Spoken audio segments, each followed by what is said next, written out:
neza nshuti zacu dukunda ni iby'agaciro kenshi kuba turi kumwe muri ya gahunda ikundwa cyane intsinzi mu buzima mugezweho nanjye Salama niyo nsenga. Mwaramutse neza. Iki ni cya kiganiro kigamije gufasha buri wese kubona intambwe ko ikomeye cyangwa iyo ishobora kukugeza ku ntsinzi mu buzima bwawe. Uyu munsi turebera hamwe inkuru y'umugore wo muri Senegal ivuga ukuntu guhindura ubuzima buvuye mu bukene bukabije bukagera ku rwego rwo hejuru rw'intsinzi bishoboka.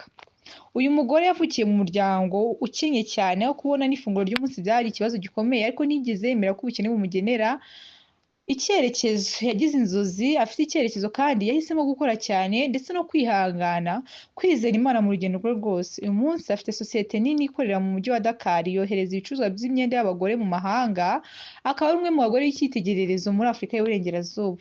Amazina ye yitwa Aminata Ndaye, yavukiye mu mudugudu muto uri hafi ya Saint Louis mu majyaruguru ya Senegal.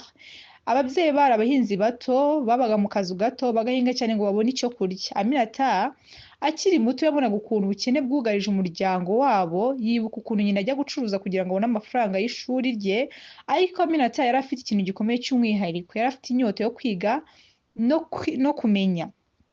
Yarangije amashuri abanza ari uwa mbere ku ishuri, nubwo yajyaga rimwe na rimwe ajya ku ishuri yaburaye, agenza ibirenge nta nkweto. Yaje kubona umuterankunga nyuma wamufashije gukomeza amashuri yisumbuye, arangiza amashuri yisumbuye ari umwe muri batanu ba mbere mu karere k'iwabo.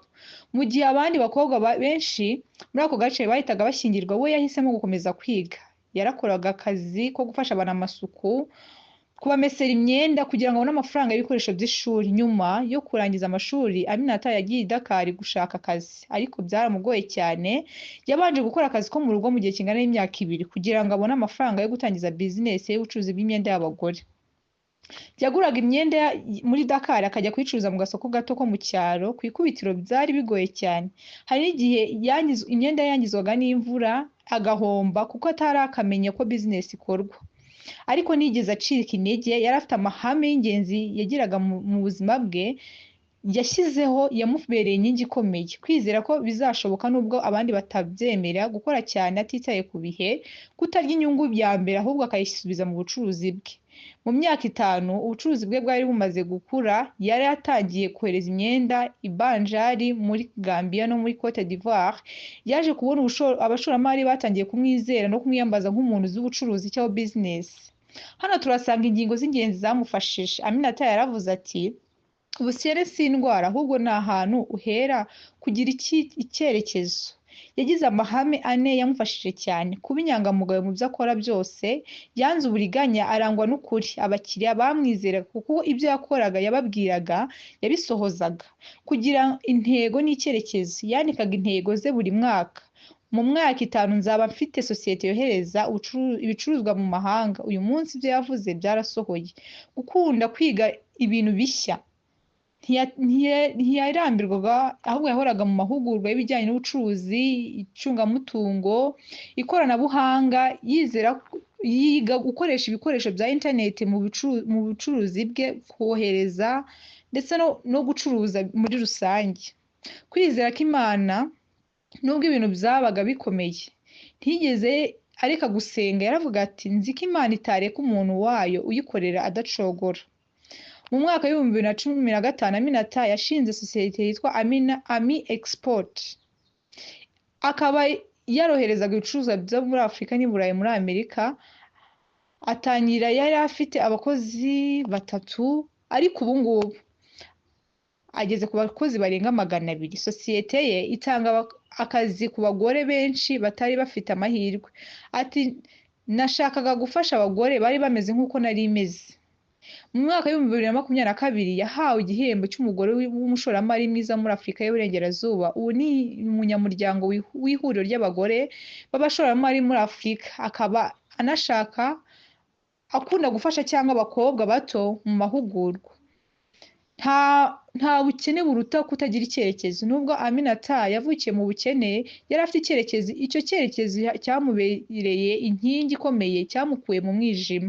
Imbaraga zo kwizera n'ubwiyemeza ko agomba kuva muri ubwo buzima. Yizeye ko ahari Imana ishoboye byose kandi ntiyigeze agira ubwoba mu gihe cy'ibigeragezo, ahubwo yahatanaga avuga ati Imana ishoboye byose nta kitazankorera, niba nizeye kandi nkakora cyane nzagera ku ntsinzi yanjye.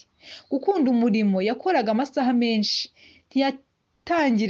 yitangiraga ubucuruzi bwe, ntiyitangiraga ngo aryame nk'uko abandi baryama, ahubwo yavuga ati ngomba kugera ku ntsinzi mu buzima bwanjye mpaka ubuzima bwanjye buhindutse, kandi koko byamuhinduriye ubuzima. Kuba umunyabwenge mu micungire y'amafaranga ye, ntiyashoye amafaranga ye mu bitari ngombwa, yakoresheje neza ibyo yabonaga kugira ngo ubucuruzi bwe bukure. Gufasha abandi, nubwo yageze ku ntsinzi ntiyibagiwe aho yavuye.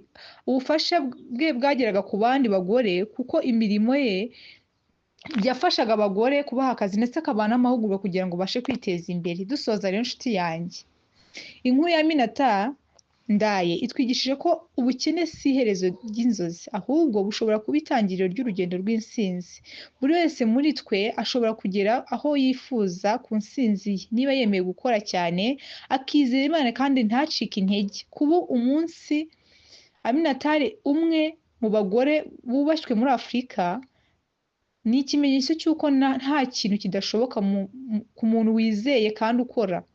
Niba wowe uri kumva iyi nkuru, ushobora kuba uri mu bihe bigoye byagucanze, ariko menya yuko ibyo bigoye bitarimo kukurimbura, ahubwo biri kukubaka, biri kugukomeza mu buzima. Imana ishobora guhindura amateka yawe nk'uko yahinduye aye. Ntucike intege, ntureke inzozi zawe, kuko ejo hazaza hashobora kukugirira neza kurusha uyu munsi cyangwa kuba heza kurusha uyu munsi. Ubutumwa nyamukuru rero yatugeneye Aminata, ubukene si indwara, ahubwo naho Imana ishobora kuguhera ihindura ubuzima bwawe. Mwakoze kubana natwe, nizere ko mukuyemo inama nanjye nk'uko nyikuyemo. Mwirirwe.